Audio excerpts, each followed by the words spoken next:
بسم اللہ الرحمن الرحیم۔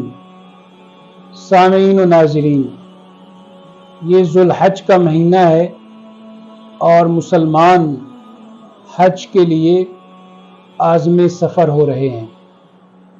حج اسلامی عبادات میں اہم ترین عبادت ہے۔ مسلمان منا، عرفات، مزدلفہ میں ایک ہی لباس میں اللہ تعالیٰ کی بارگاہ میں سربہ سجود ہوتے ہیں، اور پھر 10 ذوالحج کو واپس خانہ کعبہ میں آ کر طواف زیارت کرتے ہیں۔ اس مرکز محبت کے گرد طواف کرتے ہیں جو دار محبت بھی ہے، دار وفا بھی ہے، دار اخلاص بھی ہے اور دار معرفت بھی ہے۔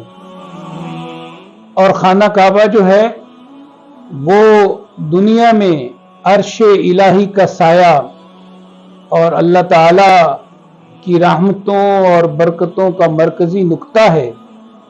یہ وہ آئینہ ہے جس میں رحمت الہی کی صفات اپنا عکس ڈالتی ہیں اور اپنی شعاؤں سے دلوں کو منور کرتی ہیں۔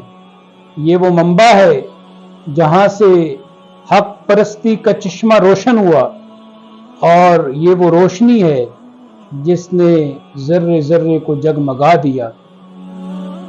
سامعین، مسلمان جب حج کے لیے جاتے ہیں تو یہ دن پوری مسلم امہ کے لیے اتحاد کا باعث بھی ہوتا ہے اور مظہر بھی ہوتا ہے۔ علامہ نے کیا خوب کہا تھا، ایک ہوں مسلم حرم کی پاسبانی کے لیے، نیل کے ساحل سے لے کر تاب خاک کاشغر، اور بندہ و صاحب و غنی و محتاج ایک ہوئے، تیری صف میں پہنچے تو سبھی ایک ہوئے، اور ایک ہی صف میں کھڑے ہو گئے محمود و ایاز، نہ کوئی بندہ رہا نہ کوئی بندہ نواز۔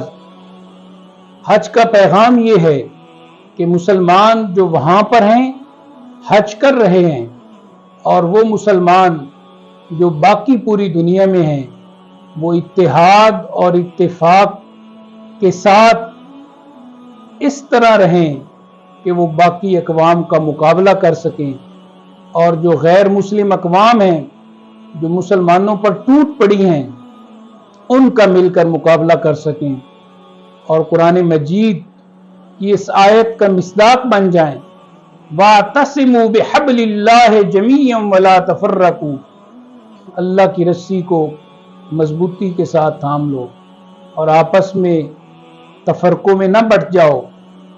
اور کسی نے کہا تھا، نفرتوں کا نصاب پڑھ کر محبتوں کی کتاب لکھنا بڑا مشکل ہے، خزاں کے چہرے پہ داستان گلاب لکھنا۔